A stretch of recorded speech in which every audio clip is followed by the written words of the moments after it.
চুয়াডাঙ্গার আলমডাঙ্গা উপজেলার জোরগাছা গ্রামের এক সন্তানের জননী এক গৃহবধূ আজ প্রায় ১ মাস ধরে নিখোঁজ।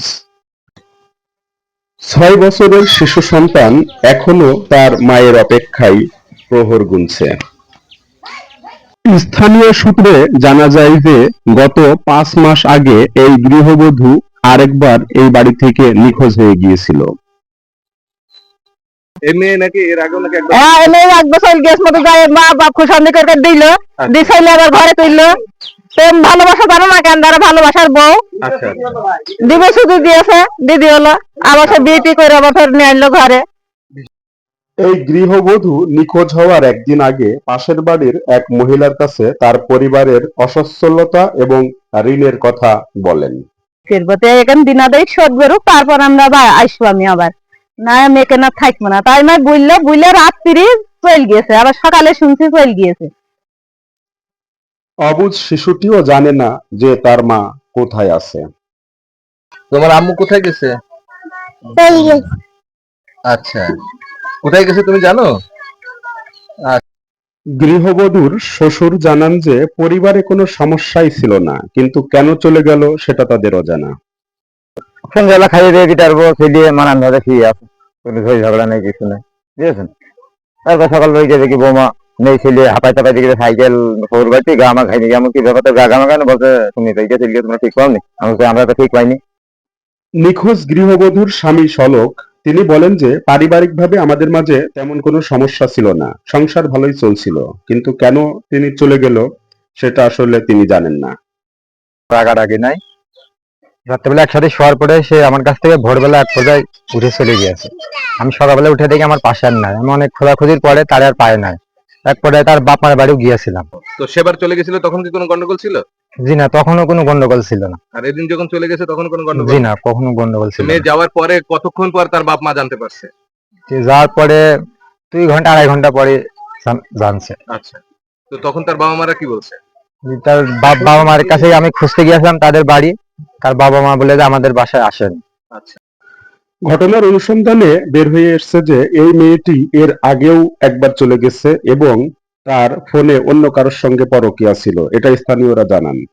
মেয়েরা আসে আসে এরকম মেয়ের সাথে চলে যায়, আর ও রাজমিস্ত্রির কাজ করে, গরিব মানুষ।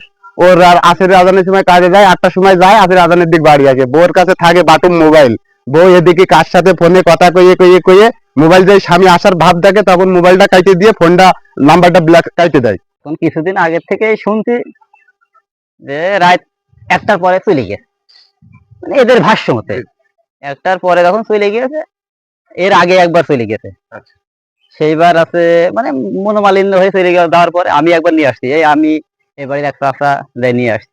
এই কিছুদিন সংসার বেশ ভালো ছিল, তারপরে এমন একটা সময় উনি অবশেষ চলে যায়, তখন যাই একটা ছেলের সাথে বিয়ে করে, এই আমি শুনে এলাম আর কি। আচ্ছা, সেখানে সংসারও করেছে নাকি 3 মাস 4 মাস, তারপর বাদ হয়ে যাওয়ার পরে ওই ছেলেটার মুখ তাকে দেখছে বাচ্চা আছে একটা, ওই বাচ্চাটার মুখ তাকে দেখছে যে আমার ছেলেটা মাওড়া হয়েছে, আবার হয়তো এরা কোনো ভাবে দুই পক্ষের অবশ্যই একটা মিল হয়েছে, নাইলে তো নেয়নি। এই বিষয়ে মেয়ের পরিবার ছেলের পরিবারের বিরুদ্ধে থানায় একটি অভিযোগ দায়ের করেছেন। এখন মেয়ের বাপরা থানায় কমপ্লেন করেছে যে আমার মেয়েকে মাইরে ওকে টাকা দিয়ে দিয়েছে। মেয়ে যদি 3 দিন সময় দিছিল থানার অফিসাররা, আমরা সেখানে উপস্থিত থেকে 10 দিন সময় নিয়েছি। নেওয়ার পরে যে বলিতে ভাই 10 দিন সময় দেবেন, আমরা এর ভিতরে একটু খুঁজে বের করবো। আর মেয়ের মাপকে বলি যে আপনারা একটু খোঁজেন। এখন মেয়ের বাপরা যদি অন্য জায়গায় মেয়েকে আটকে রেখে যদি একে হয়রানি দেয়, তাহলে তো আমরা মেয়ে খুঁজে পাবো না। গৃহবধূ নিখোঁজ হওয়ার আগের দিন ফোন কলে তার মাকে তার সংসারের অভাবের কথা বলেছিল। আগের দিন ফোনে বললো যে মা এরকম হইল গা, আমার খড়ি কাটি ভাত কাপড়ি খুবই কষ্ট, তা তোমরা আবারও ফের আমি এখানে তোমাদের মতন আসলাম যে আমার ছেলের মুখ পান তাকিয়ে, তা আমার আবার ফের দ্বিতীয়বার আমার সংসারে খুবই তো জ্বালা ধরাছে, তা এখন আমার সংসারে যদি তোমরা আবার ফের টাকা পয়সা নিনা দানা করতে পারো, তাহলে আমার সাথে তোমরা হইল গা মেয়ে পরিচয় দিতে পারবা, না পারলি আমার খুব কষ্ট, আমার শাড়ির হাড়ির থেকে আমি ভাত চুরি করে আমি বাইরে খাচ্ছি, আর আমার খড়ি কিনে জাল দিতে হচ্ছে, আমি 2000 টাকার খড়ি কিনেছি, আমার এই 2000 টাকা কি তুমি দিতে পারবে এখন? তা আমি সেই মাধ্যমে বলেছি যে মধু, আমি এখন প্রেগনেন্ট, আমি খুব শরীর অসুস্থ, তা তোমরাই আমার এখন দেখবার, আমি এখন তোমার কিভাবে দেখবো। এই কথা বলার পরে কতদিন পরে সে মেয়ে নিখোঁজ হয়েছে? তার একদিন পরে। একদিন পরে।